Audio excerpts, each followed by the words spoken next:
Une belle histoire sur le grand de la génération il y a 2 siècles et demi. Le Rabbi Yonatan Abshitz, il a écrit Yarod Vash, aussi Kretou Pleti, des grands livres de psycha. Un jour, le seigneur de sa région lui dit, dites-moi, vous dites que Mashiach, votre Messie va venir un beau jour, mais qui vous êtes? Un petit peuple, sans rien. Même aujourd'hui, on est une armée, etc. Mais on est un petit peuple, on est combien? 6 millions par rapport à 1 milliard 300 millions d'ennemis qui nous entourent, le monde entier. Faut pas rêver, d'accord? Avec la meilleure armée du monde, on n'est rien. Le Rav Shark disait sans cesse, faut pas croire qu'on est ce qu'on n'est pas. On est des petits, très vulnérables, faut faire attention.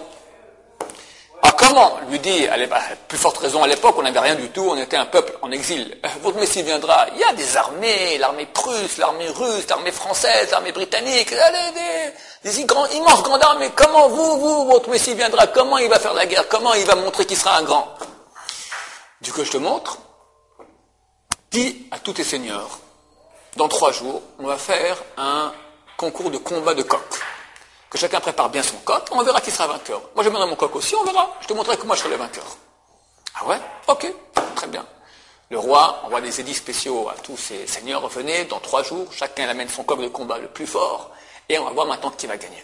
Après 3 jours, les trompettes, les drapeaux, tous les seigneurs qui sont là, et le roi s'installe, et chaque seigneur amène son coq, des coqs flamboyants, des coqs cruels, forts, puissants. Et le roi vient, il sort un coup de son sac comme ça, un petit coq, tout freluquet, tout tremblotant.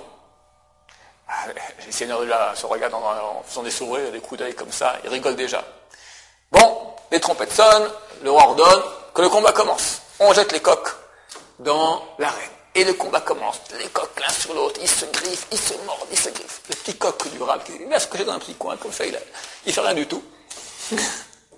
Et à la fin du combat, tous les coqs sont morts, et le petit coq qui sort comme ça, tout penaud, vivant. C'est marqué dans les textes qu'à la fin des temps, il y aura une grande guerre dans le monde. On n'est pas prophète ni fils de prophète. C'est vrai que tout le monde sent un peu que c'est pour bientôt. On ne sait pas quand ça se passera. C'est marqué très clairement qu'il y aura une grande guerre entre l'Occident et l'Orient. Alors je rajouterai même un petit truc que j'ai pas... C'est marqué dans les écrits de Rabbi Yoshua Eshel Meapta qu'à la fin des temps, les peuples voudront faire la guerre entre eux. Mais ils verront que s'ils font la guerre entre eux, le seul qui va en profiter en fait, c'est le peuple d'Israël. Alors, ils vont tout faire pour ne pas rentrer en guerre. Mais néanmoins, c'est marqué, comme ça a dit Rabbi Joël Meapta, par la tignasse de leur chevelure, de force, ils seront obligés de rentrer en guerre. Et il a rajouté, on peut dire cela en mon nom, comme si on entendait de la bouche d'un prophète.